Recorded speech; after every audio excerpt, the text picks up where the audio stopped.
నాకు నేను ఇచ్చేటువంటి జవాబు అసందర్భం. కానీ ఆ ప్రశ్న వచ్చిన రాపైన ఒక ప్రశ్నకి నేను జవాబు చెప్పాలనుకుంటున్నాను. అది చెప్పిన తర్వాత దీంట్లోకి వస్తాను.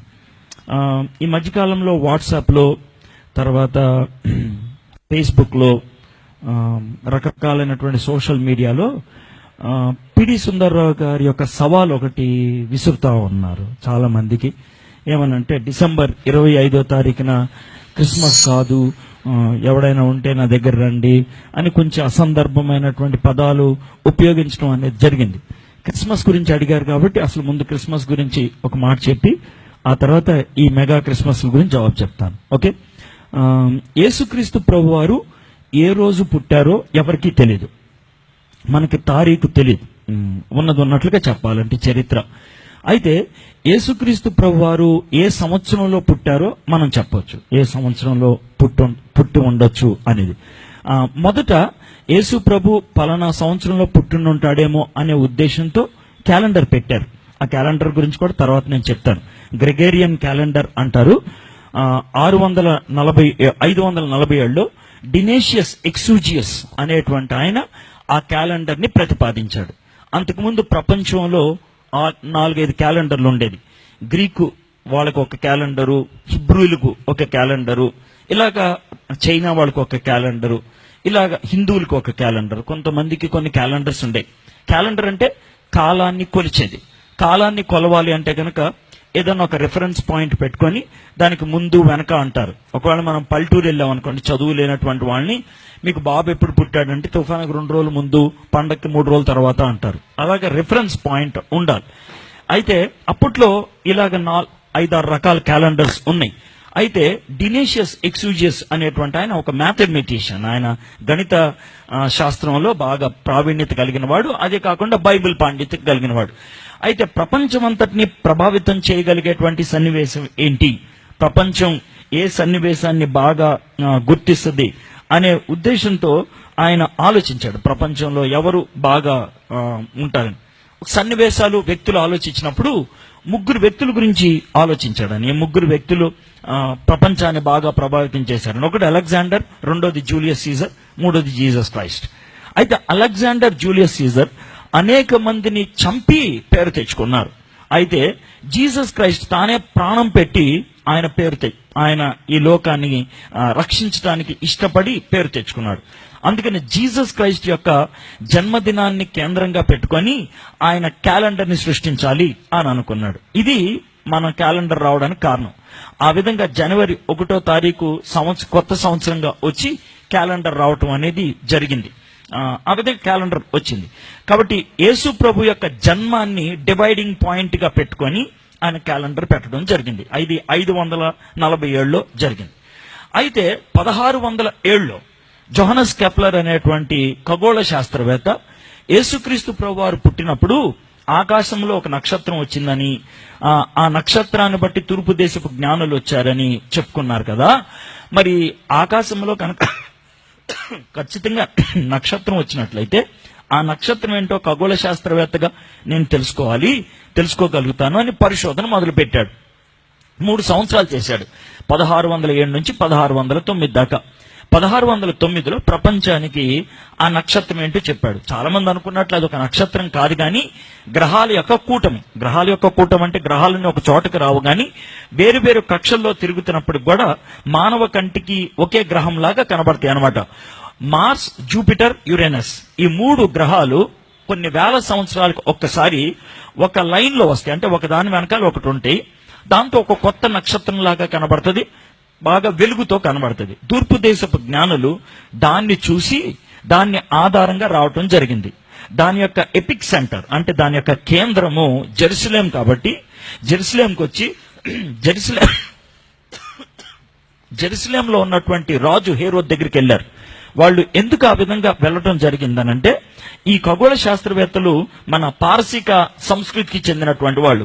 పారసీక సంస్కృతిలో జొరాస్ట్రియన్ అనేటువంటి ఆయన ఉన్నాడు.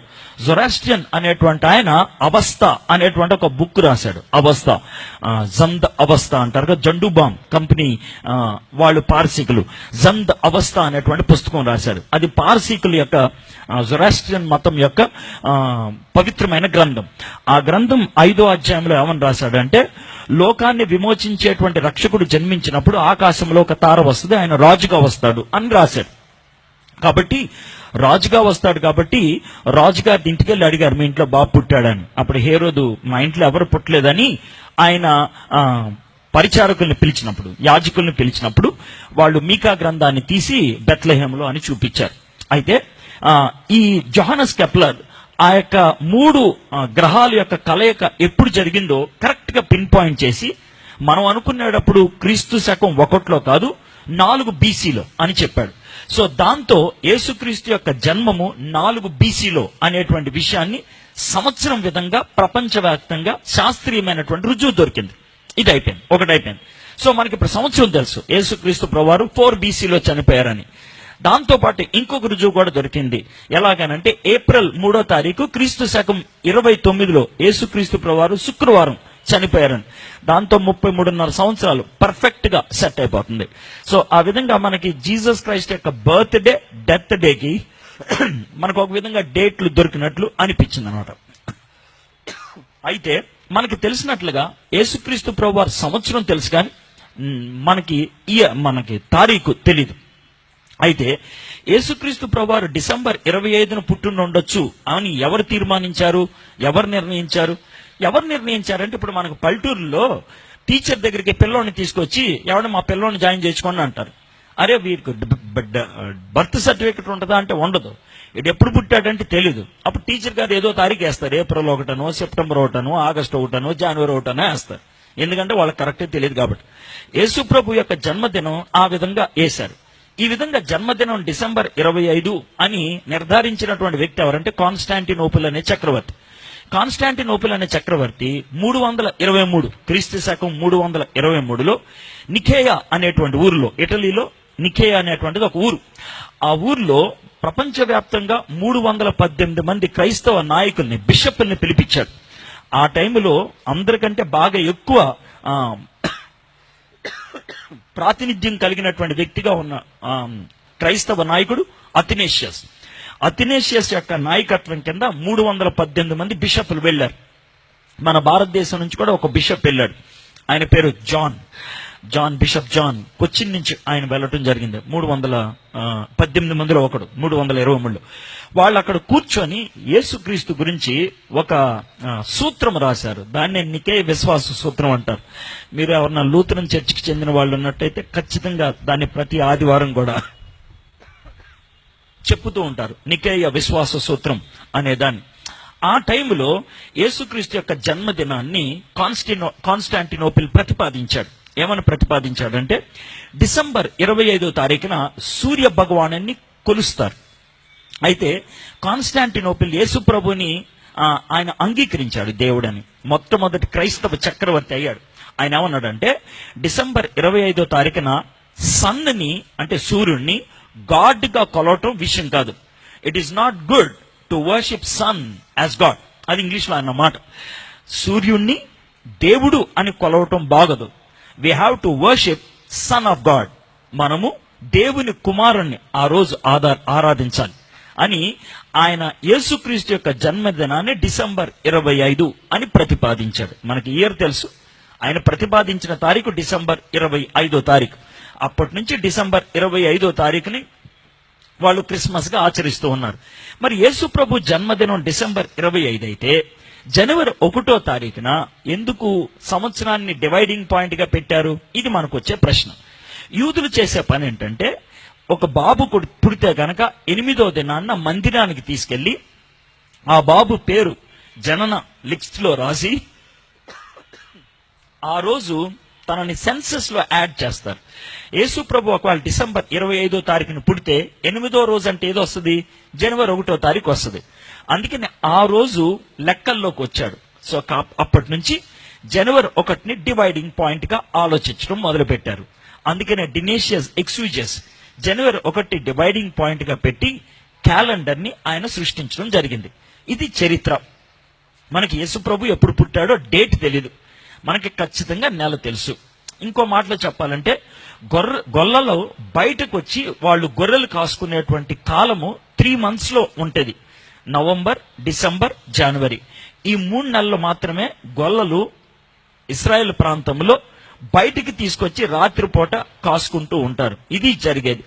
అయితే గొల్లలు వాళ్ళు చలిమంట కాసుకున్నారు, లేకపోతే రాత్రి మంటేసుకొని ఉన్నారు అనేటువంటి మాట మనం చూస్తూ ఉంటాం.